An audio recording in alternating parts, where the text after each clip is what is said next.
تو قرآن کریم کا آغاز اس سے ہوا ہے، اس سورہ مبارکہ سے ہوا ہے، جسے ایک نام اس کا فاتحہ ہے اور ایک نام اس کا حمد ہے۔ اس کی پہلی آیا بسم اللہ الرحمن الرحیم ہے جو نازل ہوئی ہے اور اس کے اندر موجود ہے۔ بسم اللہ کے متعلق بھی فرقوں میں اور مسالک میں رائے مختلف پائی جاتی ہے، لیکن امامیہ مسلک میں متفقہ رائے یہ ہے کہ بسم اللہ تمام صورتوں میں آغاز میں جزء قرآن کریم ہے، اور اہل سنت کے بعض علماء بھی اسی چیز کے قائل ہیں کہ جس سورہ میں بسم اللہ موجود ہے یہ بسم اللہ نازل ہوئی ہے۔ بعض اہل سنت کے علماء کا یہ نظریہ ہے کہ بسم اللہ ہر سورہ میں جز نہیں ہے، تبرکاً احتراماً جو حکم آیا ہے بسم اللہ کے بارے میں روایت میں کہ ہر کام کے آغاز میں بسم اللہ پڑھو، تو قرآن کی ان آیات اور صورتوں کے آغاز میں بھی تبرکاً بسم اللہ پڑھا جاتا ہے۔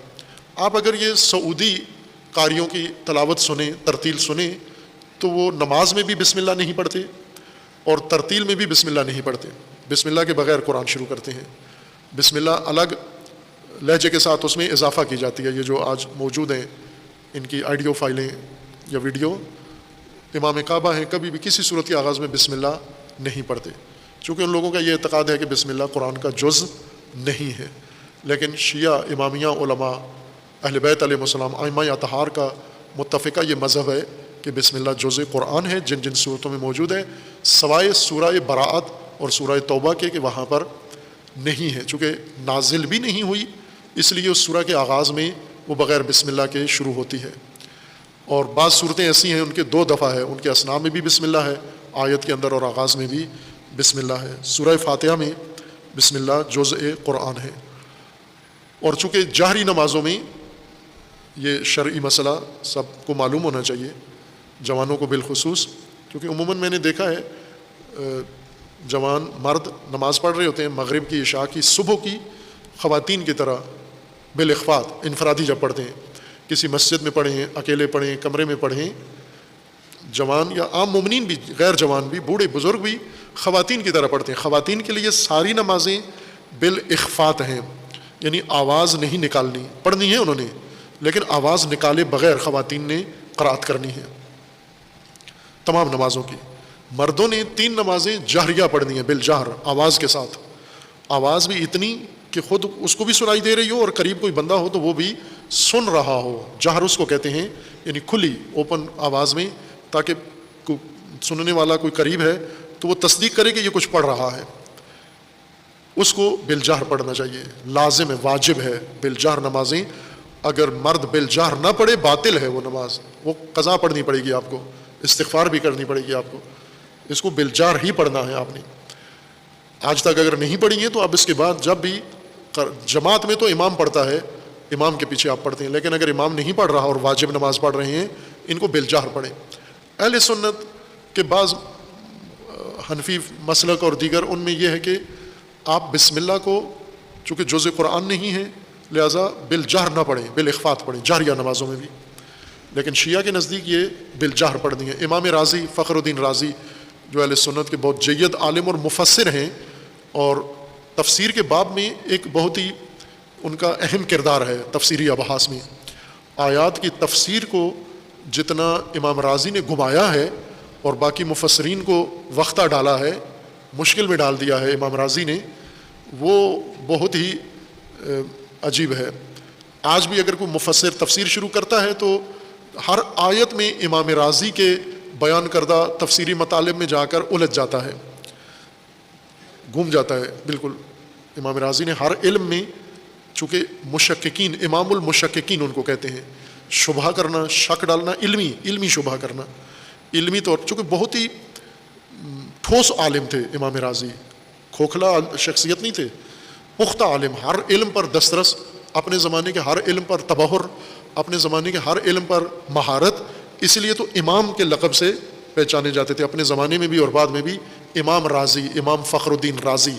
اور شیعہ سنی سب ان کی علمی حیثیت کو قبول کرتے ہیں، سوائے وہ فرقہ باز عناصر کے کہ وہ ظاہر ہے دوسرے فرقے کے کسی عالم کا کوئی احترام نہیں کرتے، لیکن امام رازی کو بڑی احترام سے دیکھا جاتا ہے، چونکہ انہوں نے شبہات کے ذریعے سے ان بحثوں کو خوب ابھارا ہے، بڑکایا ہے۔ جس طرح بعض فرقہ واریت والے فرقی مسائل کو ہوا دیتے ہیں، امام راضی علمی مسائل کو اسی طرح ہوا دیتے تھے جس طرح ابھی پاکستان میں بعض مولوی مفتی فرقہ واریت کے مسائل کو ہوا دیتے ہیں، اور اس سے ایک باس اٹھ کھڑی ہوتی ہے، ایک بسا اوقات پورا جنجال کھڑا ہو جاتا ہے۔ امام راضی یہی کردار علوم میں کرتے تھے، علوم میں آ کر کسی کا لحاظ نہیں کرتے تھے، جہاں بھی انہیں موقع ملتا تھا وہ اس میں شک و شبہ ضرور ڈالتے تھے۔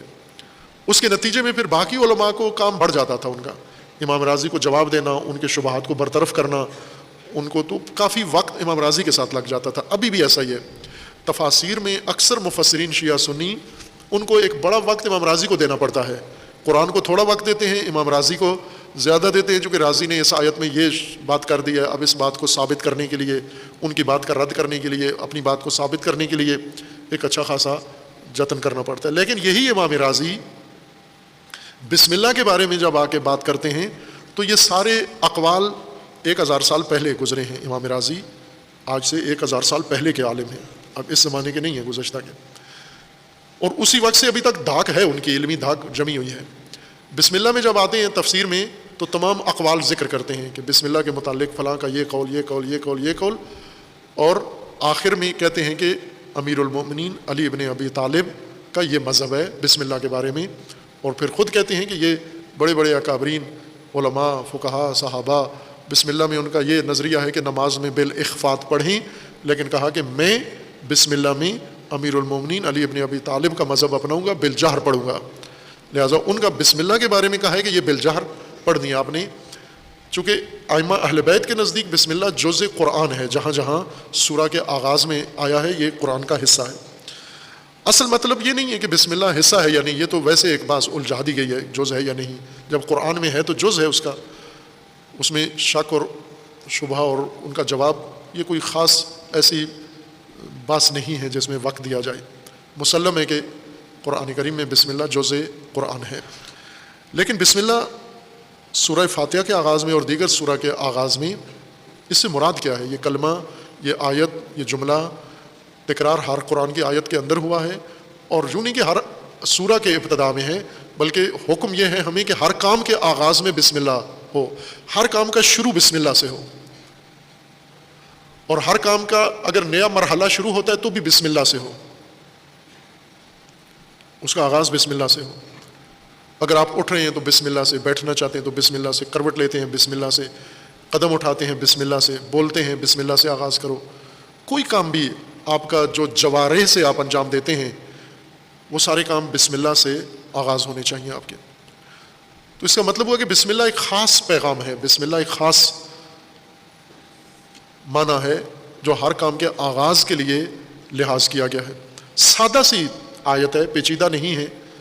قم میں ایک ادبیات کے استاد ہوتے تھے، اللہ تعالیٰ رحمت فرمائے ان پر، انہوں نے بسم اللہ کی ترکیبیں کی تھیں، بسم اللہ کی شاید کوئی 230 ترکیبیں کر کے وہ کسی مجتہد کے پاس لے گئے کہ میں نے بسم اللہ پہ اتنی محنت کی ہے کہ بسم اللہ کی 230 ترکیبیں، ظاہراً جو مجھے یاد ہے یہ 230 سے بھی زیادہ تھیں، اور ان مجتہد کے پاس گئے تو انہیں کہا کہ یہ آپ پڑھیں اور اس کے بارے میں رائے دیں اور فلاں کریں، تائید تصدیق کرواتے تھے۔ باہر کا وہ الگ ایک ماجرا ہے، انہوں نے سمجھانے کی کوشش کی کہ یہ 230 وجوہات جو آپ نے بسم اللہ کی نکالی ہیں، اتنی بسم اللہ اس پیچیدگی کی مالک نہیں ہے جو آپ نے اس میں پیچیدگی ڈھونڈنے کی کوشش کی۔ بہت سیدھی سی آیت ہے، آسان ترین آیت قرآن کریم کی بسم اللہ الرحمن الرحیم ہے، سب سے آسان آیت، اتنی آسان ہے کہ اس کا کسی اور زبان میں ترجمہ لازمی نہیں ہے، خود بہت واضح و روشن ہے۔ اس کی جو ترکیب ہے بسم اللہ کی، کہ اس میں جو الفاظ استعمال ہوئے ہیں، چند 3-4 الفاظ استعمال ہوئے ہیں اس میں، 4، ایک اسم ہے، ایک اللہ، ایک رحمان، ایک رحیم، 4 الفاظ ہیں، اسم، اللہ، رحمان، رحیم۔ اسم ایک لفظ ہے اور بے اس کے اوپر ایک حرف ہے، بے ایک معنی ہے اس کا، با کا، اردو میں بے کہہ رہے ہیں ہم، عربی با، یہ بے بسم اللہ کی یہ ایک حرف ہے، اسم ایک الگ لفظ ہے، اور اللہ ایک لفظ ہے مستقل، الرحمن اور الرحیم۔ اسم کا معنی نام، جو آپ کے ذہن میں ہے، اسم اردو میں بھی اسی معنی میں استعمال ہوتا ہے، عربی میں بھی اسی معنی میں استعمال ہوتا ہے، فارسی میں بھی اسی معنی میں استعمال ہوتا ہے، نام۔ کسی چیز کے نام کے لیے ہم نام کہتے ہیں، اور آپ مادری زبان میں نیم کہتے ہیں، نیم۔ اردو آپ کی قومی زبان میں اس کو نام کہتے ہیں، فارسی میں بھی نام کہتے ہیں، اور عربی میں اس کو اسم کہتے ہیں۔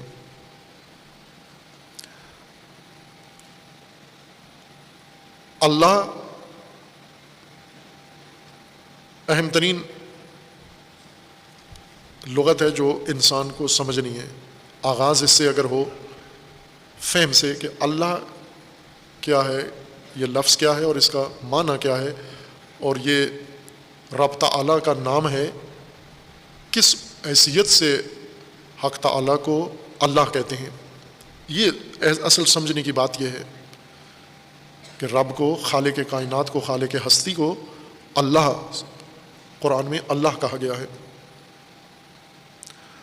اللہ الہ ہے، عربی لفظ اصل الہ ہے، الف لام ہے، الہ۔ الف لام اس کے اوپر چڑھا کر اس کو، جس طرح عربی قاعدہ ہے، آپ کسی بھی نام کو الف لام چڑھا دیں تو الف لام کے ساتھ پڑھا جاتا ہے۔ جیسے کتاب، اس کے اوپر الف لام چڑھائیں، الکتاب۔ قلم، الف لام چڑھا دیں، القلم۔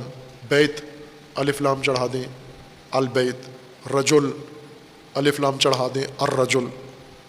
اور اسی طرح الہ، اس کے اوپر الف لام اضافہ کریں تو الہ یا اللہ، وہ ادغام کے ساتھ قاعدہ عربی کے تحت۔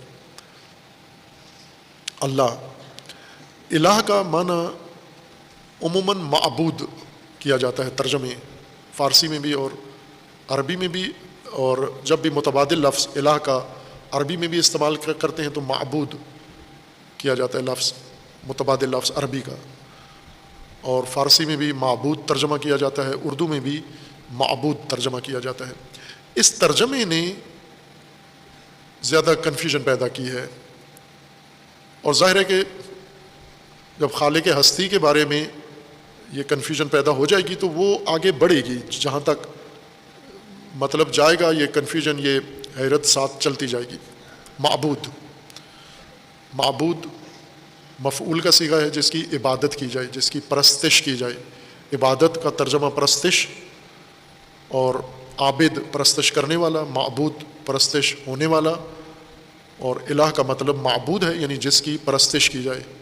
پرستش کا ترجمہ ہندی اردو میں پوجا کیا جاتا ہے، یعنی جس کے سامنے خاص آداب، تسلیم، ایسے انسان ایسی حالت جس میں دوسرے کے سامنے حاضر ہو کر، کھڑے ہو کر تسلیم والی حالت اپنی بنا لے، یعنی یہ تأثر اس حالت سے ملے کہ یہ اس کے سامنے جھک گیا ہے، تسلیم ہو گیا، اس کی حیثیت کو مان چکا ہے۔